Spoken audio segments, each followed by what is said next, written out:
And the next few slides have to deal with the utility portion um, of the process and dealing with, dealing with the locals with utilities. And and I don't know if we've gotten the message here, but we're really trying to improve our coordination and get the process began as quickly as possible. It's imperative that if you're local and when you begin planning these projects, that you reach out to the districts and the districts stay in constant contact with division, and that we collaborate together to deliver these projects in the most efficient and most effective manner that we can.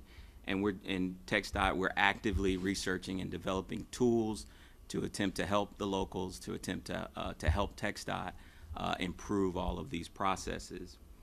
Um, so if you're a local and you have to you're impacting some utilities, you must do it in conformance with the right-of-way utility manual. Okay, and if you're local and you don't understand that, reach out to your utility coordinators, reach out to your local government projects office. If you're a consultant, reach out to your local districts, and they will in turn reach out to who they need to in order to ensure conformance, because we want to pay 100%. We want to fully reimburse the locals for their utility. These utilities for their expenditures, but they must be eligible and they must be done in compliance with the state and federal rules. What those rules say that when a highway is going to impact a utility, if that utility has a property interest, then we must reimburse them for the adjustment. If those utilities are located on the interstate and on a toll highway project, then we must reimburse those utilities for certain portions of those percentages of those reimbursements. What the utility, the next slide. This is what the utility accommodation rules set forth is what we need them to do is we need you to document a list of all the utilities on the project. We need you to ensure that you have informed all the utilities of their rights to reimbursement, and that TxDOT as well as the local office has documented its eligibility determinations and documented how they came up with those eligibility determinations. You want to ensure that when the impacted utilities are adjusted, that they're done in compliance with the rules. And then you want to make sure that we compensate them fully for their eligible expenses. And this slide just let's see, did it go? Yeah. This slide just discusses utility adjustments. We will reimburse utilities fully for their eligible costs, the eligible costs of their relocation. We cannot reimburse those utilities for elective betterments, salvage or scrap value. Often we see ineligible administrative additions that they may add, administrative cost additions that they may add, such as loss of revenue, interest. We've seen entertainment expenses. We simply cannot reimburse for that. Our goal is we provide them.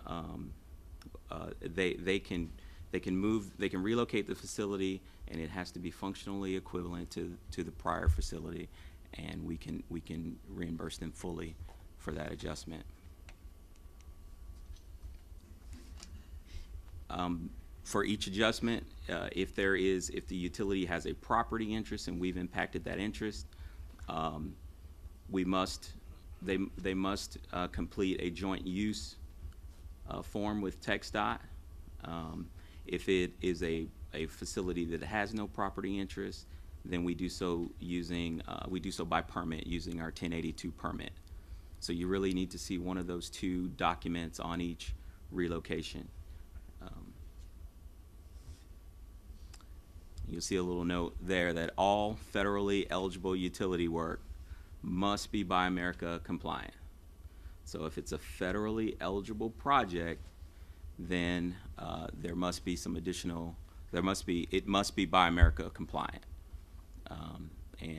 As TxDOT develops and FHWA develops its procedure, they will be out monitoring this and inspecting this, so you may want to advise your local counterparts that this is coming, as well as your local utility companies. So prior to construction, prior to letting, you must submit to TxDOT certification forms, right-of-way certification form that the right-of-way has been acquired and is clear, that a relocation assistance certification form, which would also include certification that you complied with the Uniform Act, as well as utility certification forms. And before you let for construction, if there are any outstanding concessions that you have made in an area with respect to a property owner or with respect to a utility that will affect the construction or impede the access of the construction, then you want to make sure that you document all that and you pass that on before letting. And right here, these are the manuals, the regulations, the websites that you might utilize throughout